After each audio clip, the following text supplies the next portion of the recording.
ஈரானில் உள்ள அணு ஆயுத தளங்கள் மீது அமெரிக்கா வான்வழி தாக்குதல் நடத்தியதால் அங்கு போர் பதற்றம் ஏற்பட்டுள்ளது. இதையடுத்து ஈரான் அதிபர் மசூத் பெசஷ்கியானுடன் பிரதமர் நரேந்திர மோடி தொலைபேசியில் இன்று தொடர்பு கொண்டு பேசினார். இதுகுறித்து பிரதமர் நரேந்திர மோடி வெளியிட்டுள்ள சமூக வலைதள பதிவில் பேச்சுவார்த்தையின் மூலம் அந்த பிராந்தியத்தில் பாதுகாப்பு, அமைதி, ஸ்திரத்தன்மையை உறுதி செய்ய வேண்டும் என கேட்டுக்கொண்டார். அப்போது ஈரானில் நிலவி வரும் சூழ்நிலை குறித்து அதிபர் பெசஷ்கியான் பிரதமர் மோடியிடம் விரிவாக விளக்கினார். இந்த பேச்சு சுமார் 45 நிமிடங்கள் நீடித்தன. அப்போது பிராந்திய அமைதி, பாதுகாப்பு மற்றும் ஸ்திரத்தன்மையை மேம்படுத்துவதில் இந்தியாவின் ஆதரவு மற்றும் பங்கு மிக முக்கியமானது என்று அதிபர் குறிப்பிட்டார். மேலும் ஈரானில் நிலவி வரும் தற்போதைய சூழலில் பதற்றத்தை குறைப்பதற்கும் பேச்சுவார்த்தை மற்றும் ராஜ்ய ரீதியிலான நடவடிக்கைக்கும் அழைப்பு விடுத்ததற்காக பிரதமர் மோடிக்கு அதிபர் நன்றி தெரிவித்தார். யோகா மீண்டும் ஒருமுறை மக்களை ஒன்றிணைத்துள்ளதாக பிரதமர் நரேந்திர மோடி பெருமிதம் தெரிவித்துள்ளார். ஆந்திராவில் நடைபெற்ற யோகா தின நிகழ்ச்சி கின்னஸ் சாதனை படைத்துள்ளது. இதற்கு பாராட்டு தெரிவித்து பிரதமர் தமது சமூக வலைதள பதிவில் வெளியிட்டுள்ள செய்தியில், வாழ்வியலில் ஒன்றாக இருக்கும் யோகாவை ஒரு மாபெரும் இயக்கமாக மாற்றிய ஆந்திர மக்களுக்கு பாராட்டு தெரிவித்துள்ளார்.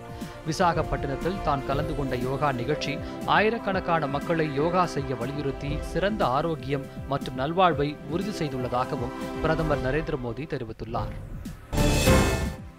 மத்திய உள்துறை அமைச்சர் அமித் ஷா புதுதில்லியில் ஆங்கில பத்திரிகை ஒன்றுக்கு அளித்துள்ள பேட்டியில், சிந்து நதி ஒப்பந்தம் நிறுத்தப்பட்டதன் மூலம் கிடைக்கும் உபரி நீர் ராஜஸ்தான் மாநிலத்திற்கு கொண்டு செல்ல புதிய வாய்க்கால் கட்டப்படும் என்று தெரிவித்துள்ளார்.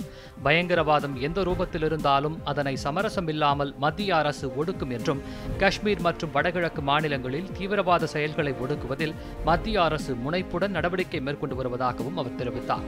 உலகிலேயே முதலீட்டிற்கான பாதுகாப்பான நாடாக இந்தியா திகழ்வது மட்டுமல்லாமல் வெளிப்படையான வர்த்தக கொள்கைகளை கொண்ட ஜனநாயக நாடு என்றும் மிகப்பெரிய நுகர்வோர் சந்தையை கொண்டுள்ள நாடு என்றும் மத்திய அமைச்சர் அமித் ஷா குறிப்பிட்டார்.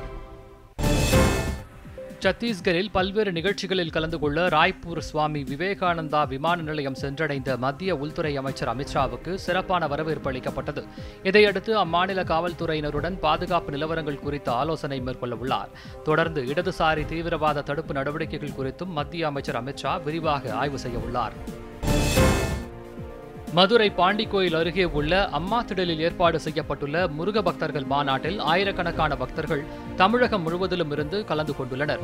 முருக பக்தர் மாநாடு நடைபெறும் திடலில் முருகனின் அறுபடை வீடுகளின் மாதிரி கோவில்கள் தத்ரூபமாக அமைக்கப்பட்டுள்ளன.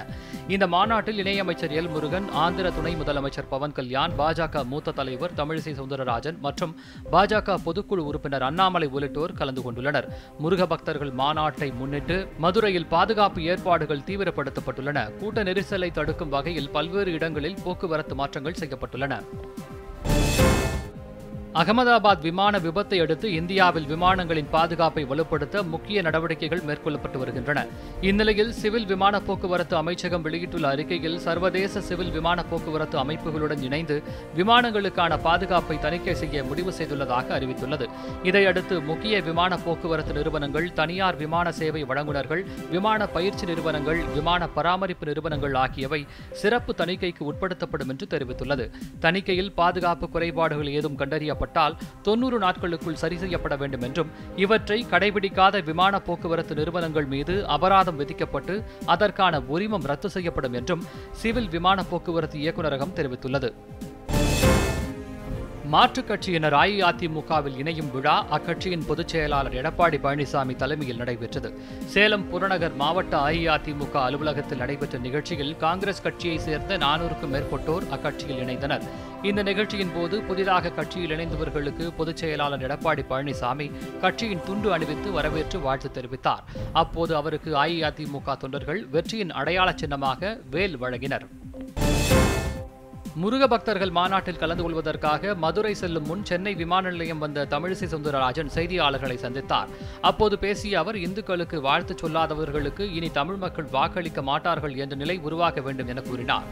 முருக பக்தர்கள் மாநாடு அரசியல் மாநாடு இல்லை எனவும், இறை நம்பிக்கை இல்லாதவர்கள் ஏன் மாநாடு நடத்துகிறார்கள் எனவும் கேள்வி எழுப்பினார்.